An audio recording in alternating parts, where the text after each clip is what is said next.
The jumps are back, and so is this racing life.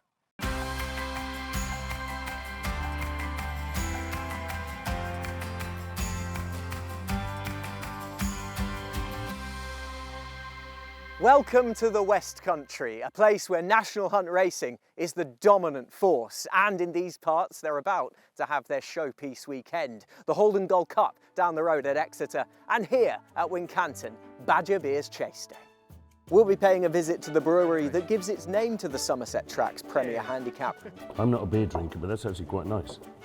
Don't sound so surprised. And hear from a Dorset trainer with possible dreams of one day landing it. Went down there for a job on the farm. One morning Colin said, "You're absolutely useless at this, so go and muck out some stables." Tried that and it turned out I wasn't very good at that either. And he chucked me on a horse then, and that's how it all sort of really began. But first, nothing describes the intrinsic bond between National Hunt racing and the West Country than the response to a tragic loss of one of their own. As you'll doubtless have heard, Keagan Kirkby, a member of Paul Nicholls' team in Ditchit, passed away earlier this year in a point-to-point accident. Well, what did racing down here in the West Country do? They decided to have a charity race and a day in his honour here at Wincanton. Dawn, how did this day come to be? The Wincanton community, racing community, I think were very keen to do something in memory of Keagan. Obviously, the yard at Paul Nicholls and Keagan's family have had a lot of support, both from Racing Welfare and from the Injured Jockeys Fund. And I think all of the community down here appreciated that and wanted to do something in his memory and to give something back. Keagan Kirkby was a fantastic member of our team who, as you know, sadly lost his life doing what he loved in the point-to-point fall, and you've seen the charity race, you know, raising money in Keagan's name for the Racing Welfare and the Jockeys Fund. A huge crowd here today to support everybody in those charities, and it's good to see. I knew Keagan not very well, knew of him, and I'd seen him in Paul's. He used to always come and shake my hand when I'd arrive over and say to me, "If you need a rider at the weekend, I'm available to Point of Points." I said, "Keagan, you're not going to jock Wheel Biddock now, unfortunately, but if there ever a day it can come up, I will." And unfortunately, he lost his life in a Point of Points. So it's an emotional day, really, because I can see how much Racing Welfare and the injured jockeys do for these families when they have bereavements like what's happened to Keagan and many other families. So I couldn't help but get behind it, and I'm delighted I was part of it in the end. Look, there's plenty of other people that have done amazingly good jobs in the weighing room there with the other riders, but happy to be part of it. You've all raised plenty of money for it, and it's for such a great cause. Yeah, well, I didn't miss a beat now.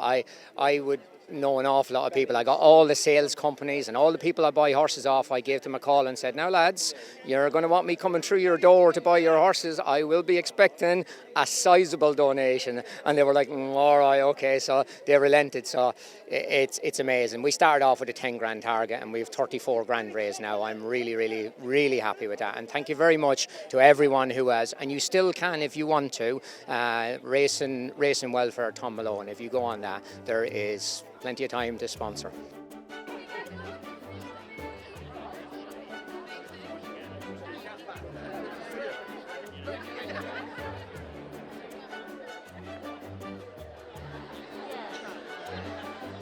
And they're off. The Keagan Kirkby Memorial Race is underway. They go a mile in trip here, and a good start made by Alexi in the hands of Tom Malone.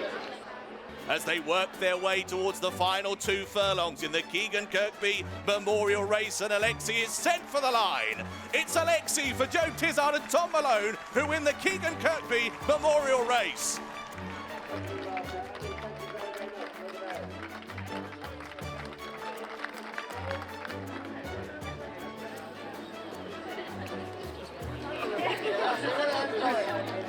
I think he needs a bit of cooling down off that one.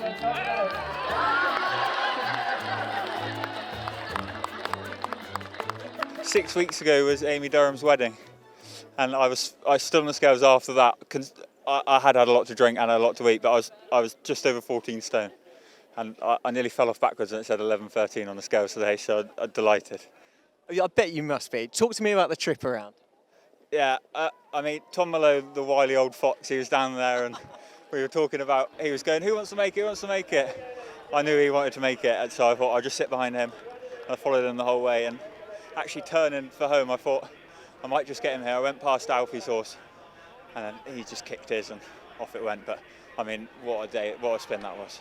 What a wonderful occasion as well. So many people turning out in memory of Keagan. Yeah, I know. I'm really having to try not to cry, but it's been it's an amazing day, and I'm so grateful to be able to do it. And for his mum to be here, it's amazing. Today was all about Keagan, really, and Joe, who rode for me, and it's been a member of my team since I started, and was a great friend of Keegan's when he was at Paul's. And the moment this race was announced, it was going to be in Keegan's name. He was like, "I am riding in this race," and probably the amount of people that have come to support this race says all you need to know about what people thought of Keagan. The crowd at the front, I've never seen a charity race so well represented. No, that, as I say, that says it all. You know, Keagan was like, anyone would have had a good word to say about him. Like, he was just a very, very good human being, and you know, proper enthusiast. Like, he would have absolutely loved that today. You know, lots of people going out there living their dream like he did in point to points. Like, he would have been beside himself seeing that, and I think everyone's done him absolutely proud. When we were at the riding school in Wellow, we used to have an exerciser that he would get out because he was training for all his point to points. So, you know, at the end of his sessions, he would let me get on and have a go. I mean, he did laugh quite a lot at me, but sitting back on an exerciser about 7 years later is quite special and quite a nice memory. I can remember it very well when the call came through to me, and it's a call you always dread, if I'm honest with you. And when I then in turn spoke to Zoe Keegan's mum that evening, it was pretty onerous task to do, and not one that I want to do too often. But we were then able to kick into gear. We've got a great team on site, and Katie Stevens, who's our welfare liaison officer in this area, was able to offer support. And to the wider team as well, so not just Keegan's parents, but also, as Racing Welfare will have said, his many friends, many of whom were jockeys who were obviously affected by it, both in the point-to-point world and proper professional national hunt world. So it was a pretty tough day. Just give us an idea of exactly what that support would entail. We never charge in like the cavalry, because that's actually, it's not what you need. It's a very quiet, confidential support just to be there and to offer whatever help, whether it's logistical or pastoral. But it's difficult, you know, it's really difficult, and those wounds don't heal quickly. In conjunction with Exeter, the buoyant atmosphere here at Wincanton is one aspect of West Country weekend, and their young, energetic team are really looking forward to the event. Not just the graded action, but to put the racing here on the map.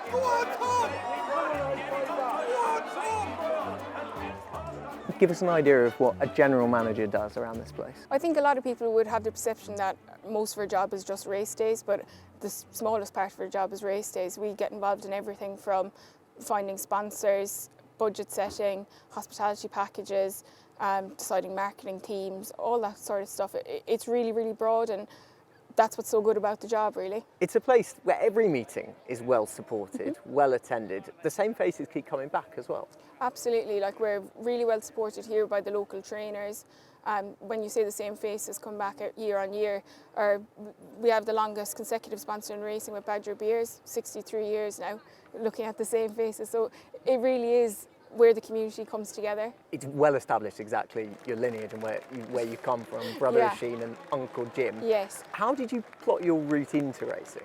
I always wanted to work in racing, so when I was a child I thought, oh, I'll be a jockey, because Oisin was always a very confident rider. I was probably a less confident rider, but we had a lot of ponies growing up. I then tried when I was 16 to come to Andrew Balding's and ride, and I had a horrific fall. Don't ask anybody that was there about it. It was so embarrassing, and then I thought, no, that's not for me. So I went to university, I did an equine science degree, and then I did a business management master's in COVID. And straight after my master's, I got a job for the Jockey Club working in CRM, which is like digital marketing. And it was very early on in my time at the Jockey Club I found out about the trainee general manager programme, and since I knew that was a possibility for me, that's what I wanted to do.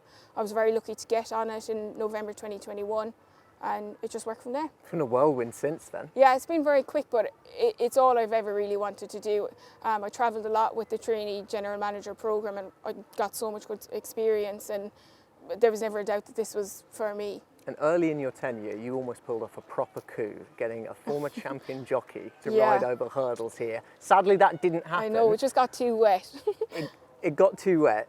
Is there any chance for a belated Christmas there present? There is. He promises me he'll be back. Okay. So hopefully, I think around December time, he's hoping to do it. Nice Boxing Day meeting? Oh gosh, I'm too busy that day to worry about him. Moved down here in March earlier this year. from obviously Nottingham and Warwick. Loving it so far. Different track, different team, getting to know the team, getting to know the track a little bit more. But we've obviously had our first fixture of the season last week, and then today. And yeah, I've really enjoyed the move so far, and looking forward to what's to come over the winter. Is it a track that takes a lot of maintenance, a lot of maintaining? Obviously here, we're on top of a hill, it dries quick through the summer, and you're kind of praying for rain when you get to September, but the autumn we've had, it's helped a lot, and you're learning about the track every day, and I am every time I walk it. Our spectators, our customers, they know their horses, and the track itself is a flat 2 mile, quite a quick 2 mile. We have the elite hurdle and the Kingwells are kind of two focal points throughout the season, and it's just a proper West Country National Hunt track. But yeah, it's a good race course. It's you can actually see the whole track, family friendly, all good. I've always lived in the West Country, brought up in Devon. We've only ever had jumps down here, and that's all I followed. And I haven't got time to be doing it in the summer as well. I just love racing, and my family have always been coming here for years, and my brother-in-law's got horses and training, so yeah, it's a great place to be. 20 minutes from home, can't beat it. It's lovely. It's a really good viewing track. Obviously we're here on a nice day, so it kind of makes all the difference, but no, it's really nice, and all the people have been really friendly. First time down today, so we've done it through the Racing TV Club Days. It's very well set out. And then, yeah, I think all the little additional things which they do for the kids as well, it's only an advantage. So, yeah, I'll definitely be returning.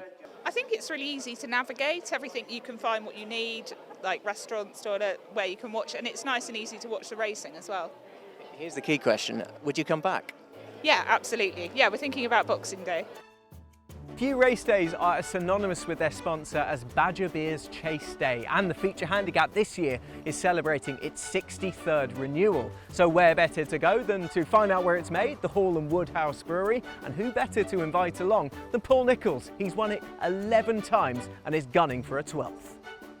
Just give us an idea, Mark, of exactly what we're seeing at each stage. The process starts over here. What we have here, this is what we call the mash mixer.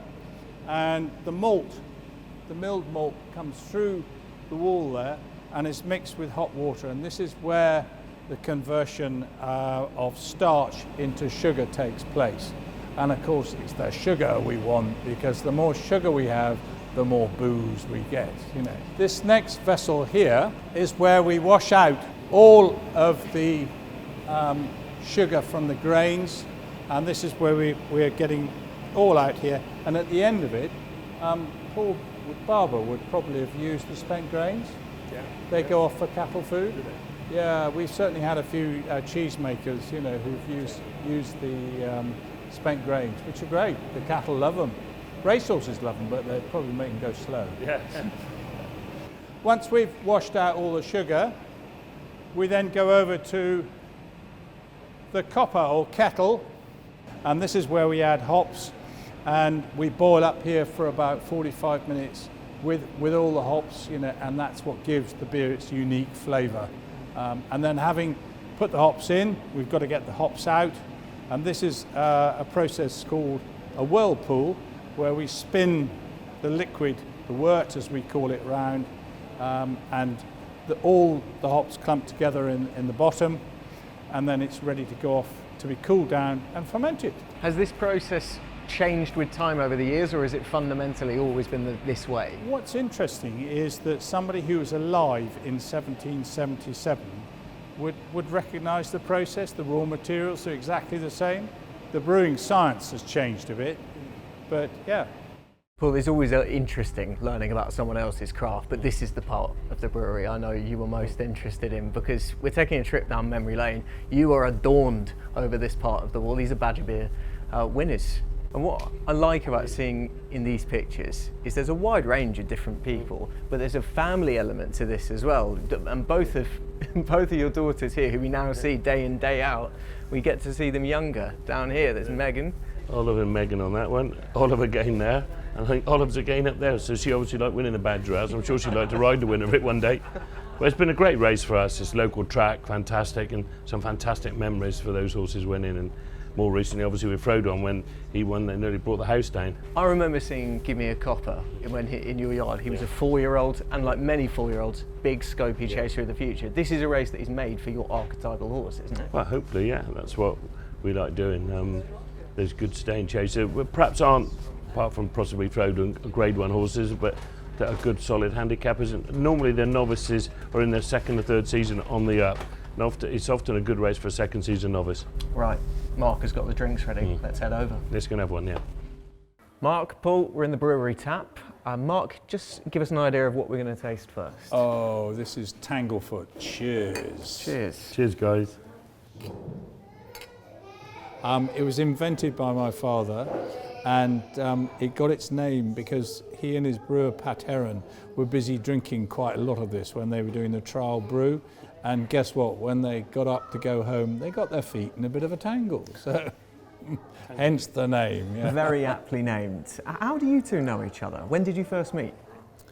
Well, I think we probably through racing, really, I suppose, wasn't it? Yeah, I think it was probably through. It wasn't through drinking beer, anyway. That's for sure. But when you first moved to Ditchy, did you? I think it was. Yeah. We knew Paul Barber. Yeah. And I remember we said to Colin Tizard, who we actually had known longer than you, and we said to him, if you find somebody that might win the Badger, give us a shout. Yeah. He thought we were joking, and so when we bought a horse with Paul, he was mortified. He said, "I thought I was going to buy yours." Well, I said, "You did nothing about it." Paul jumped in, and the rest is. What was the first one? What was the first one? Rigmarole. Rigmarole. Yeah, I had a horse called Rigmarole that came on the market, and he hadn't really fulfilled his potential, and I suggested to Mark and Tess that he'd be a good buy because we'd only just scratched the surface with him, and I thought we'd win plenty of races. He did, didn't he? Yeah. Amazing. Won the Greatwood. He won the International. He won the Kingwell. It's an amazing horse. So that was the start of a good relationship, really. Thanks to Rigmarole. We've been lucky ever since, and that's some great horses. Well, I mean, I think in just over 20 years, and we've never had more than 1.5 horses with you. We've had over 40 winners, so thank you very much. We've had a ball. Yeah, and how many Badger Ales? 3. 3. Because Mark always said to me, if you've got a horse you think might win the Badger Ales one day, let us know. And so I kept thinking about that. And the first one was Meanest Andy, wasn't it? Yeah. And you got involved in that with Paul Barber, is that right? Yeah. And he won the Badger Ales. And then the funny story, the next one, Present Man, who won it twice, didn't he? He'd been a bit disappointing. They paid quite a bit of money for him, Paul and Andy Stewart, and he was going to take time. And actually, patience wasn't always Paul and Andy Stewart's greatest asset. And they got fed up with him after he got beaten in a novice chase. And I just said to Mark one day, before anyone else buys his horse, you ought to be buying this. He could win your Badger Ales in a minute. He just backward and needs a bit of time. Well, of course, he won 2 Badger Ales chases, didn't he? So much to the annoyance of Paul and Andy. Andy never shut up about it. I kept going on and said, "Fancy getting me to sell that horse?" I said, "I didn't. I've got a text from you, Andy, saying, bin it. It's not good enough." and that was the rest. It was amazing. He just, wasn't he? I mean, well, a fantastic horse for you, wasn't he? We won a Grade 2, the novices chase up at Doncaster. Yeah. But the Badger Ales chases were the highlights, weren't they? Exactly. Tell us what we're drinking on drink 2. This is what we call a hazy IPA. So this is under our craft brand called Outland, but it's still very much a Badger beer. But this is, to adapt to the modern market. So as you can say, it's got quite a lot of hop character to it. It's not been processed as hard as a normal keg beer, so it's got more flavour and more character. So, cheers. Refreshing. Cheers. I'm not a beer drinker, but that's actually quite nice. Don't sound so surprised. No. What would you usually drink on your celebration? Champagne. I do like a glass of champagne, but I'd either drink, I love a gin and tonic, or I'd probably drink lager, to be honest with you. I've never been a beer drinker. You're not as much of a boozer as you used to be. Not now. I used to like it. Got to be sensible. But that is a nice one. It's a race that really captures the local imagination as well. It's a huge race in its own right, and I'm imagining, Paul, it's a springboard for a season ahead. It's not going to make or break your season if you don't win it, but when you do, that just lets you kick on for the rest of the campaign. Yeah, I mean, I think I've been lucky enough to win it 11 times. I think we worked out with some nice horses, but not Grade 1 horses, but it's a fantastic race, and we're always looking to have 1 or 2 or 3 maybe runners in the race, and it's one of the first big, West Country staying chases. Well, usually you'd associate stout with Cheltenham, but that would be Guinness. What are we drinking here? This is Outland Stout, which is, we think, much nicer than Guinness. So cheers. It's different. It's a little bit, I think it's, the stout drinkers are really liking it because they think it's a bit more Moorish, it's got a bit more flavour and a bit more character. We've only launched it about a month ago and the sales have taken off. So stout's in vogue. It is, yeah. Runners on Badger Beer Chase Day, it's always going to be in vogue, it's always going to be a big crowd, and you're always likely, if you can, Paul, to be sending a big team down there. Is anyone already on the team sheet? Well, Mufasa is going for the Badger House Chase. I've had that race in mind for him for the best part of 6 months. He's brilliant fresh. We had a few problems with him in the spring. He had a wind up midway through the season, which sort of halted his progress, but he loves going right-handed, he loves good ground, and he has to be fresh, so that's been my sort of target for him, really. And Rabode is going to run the Elite, which he won last year. He won at Kempton recently. The forecast dry weather will suit him very well, will suit both horses very well. So they're on the team sheet. We'll obviously run something in the Rising Stars Novice Chase. We like winning that. But it is a day that we like having plenty of runners. There's quite a valuable bumper. There's a good National Hunt Novice Hurdle. It's a boys' race, which we won before. We won with your horse, didn't we, before? But the ground will probably play a big part this year, and it'll probably be the good ground horses have to be running. Another trainer who calls the West Country home is Kieran Burke. Having experienced heady highs and wincing lows as a jockey, his career since taking out a licence has mapped a strangely identical path. Kieran, take me back to where it all began. How did you get involved in racing? It started off with, I was in summer holidays, I think, when I was about 12 years old. Tizard's just literally half a mile down the road from me. Sort of grew up watching Joe, and I actually went down there for a job on the farm. I remember one morning Colin said, "You're absolutely useless at this, so go and muck out some stables." Tried that, and it turned out I wasn't very good at that either, and he chucked me on a horse then, and that's how it all sort of really begun. Never sat on a horse before that. And he got me going, to be fair, and I thank him for that. You experienced something that many jockeys won't get to achieve, and that's riding a Cheltenham Festival winner for a long-time supporter in Pat Rodford. Yeah, I mean, I think I was 18 when I left Tizards and went to Pat, and Pat, he said to me straight away, "If you work for me, you'll ride everything we've got." I think he had about 15 horses at the time. I was doing a bit for Pat and for Nigel Hawke at the time as well. Pat was brilliant to me, absolutely brilliant. Sort of gave me a free rein of exercising the horses and all the rest of it. He was very, very good and put a lot of trust in me, and I've got a lot to thank for him as well. He really did get me going. And with that season, a good season we had turned out was going to be my last season. We had the likes of Sparky May, she was second in the mares race behind Quavega, and obviously Homeward Legend went there at a big price, not really expected to win, and he bolted up. Did you appreciate the day? Do you know what? I don't Looking think I back did. on it? No, I don't think I did. I always think it come across too easy at the time, but now you think about it now when he's trying to do it all over again, it's not as easy as you thought it was originally. So yeah, I think the appreciation side of it is probably more to the enjoyment side of it. It wasn't going to be too long later where you had to give up riding altogether. You had a nasty injury. Just refresh our memory of exactly what happened. Yeah, so it's literally, I think it was April after the festival. I was just riding out home, a young horse at home, nice young horse. I think we were just trotting up the road and it spooked.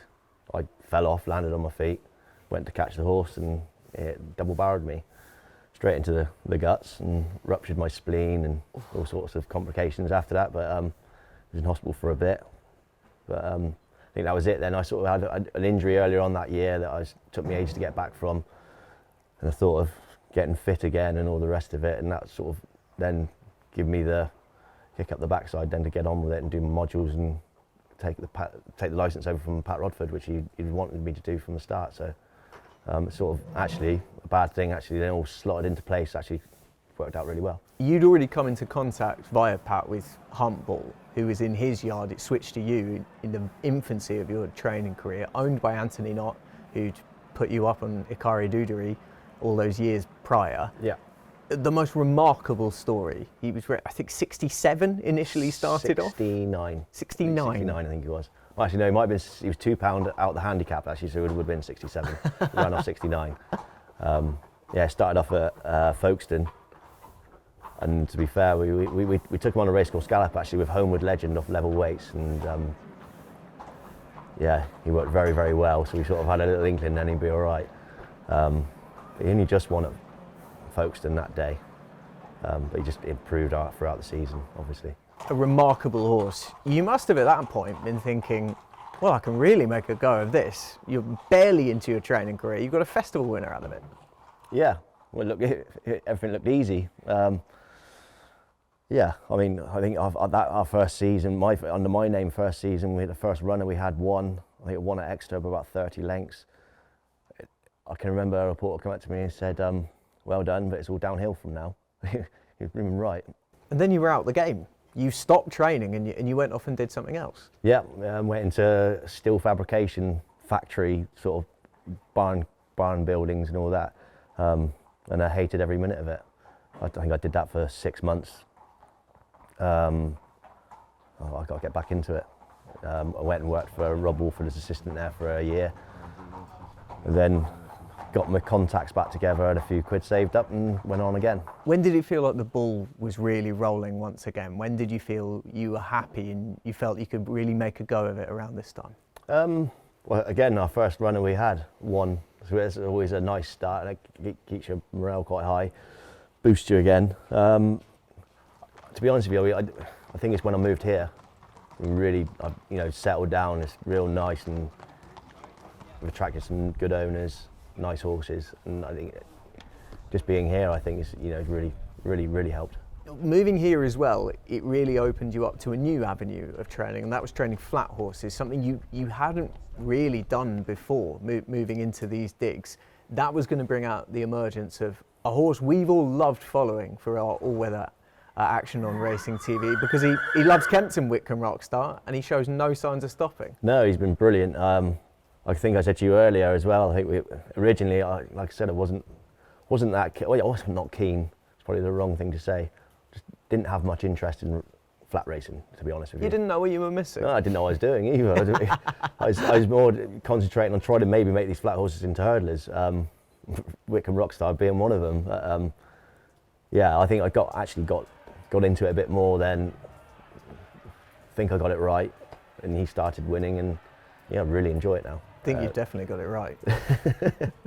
No, so yeah, it's the plan. The plan is now to hopefully get some more flat horses. So we've got plenty in now, but I want to try and get a few more if we can. So far, your reputation is kind of send a horse to Kieran and he's going to improve it 4 stone. We've seen this 3 times. That isn't necessarily the case across the board. You've got some excellent prospects for the National Hunt season ahead. Just bring us through a few of them. Yeah, so we've got a couple of nice ones. We've got a nice mare, half-sister to Soul Icon. She's called Marooned. She was 3rd in a bumper at Badger Beer Day at Wincanton. She's looking quite exciting. She's schooling very well at the moment. Don't know when she's about. A lot of my jumpers are a little bit behind at the moment. We've got a horse called Cheddington's Guest. He ran well in a couple of bumpers, big backward horse. He's got to scratch up on his schooling a lot before we think about sending him out, but he's a very nice horse, and hopefully with a nice future to look forward to. And another one I'm really excited about is This Will Be the One. Won a nice bumper at Kempton last year, then just got beat at Ayr. He's very nice, and he's probably on the top of my list of ones that I'm most excited to be running this year, out of the young horses anyway. Lot to look forward to. Definitely. Thank you to Kieran and everyone who made us feel so welcome ahead of West Country weekend. Exeter, Wincanton, whether you're going to one, both, or enjoying it with us on Racing TV. That's it from me. I'm off for a warm shower and a quick look at the entries. Bye-bye.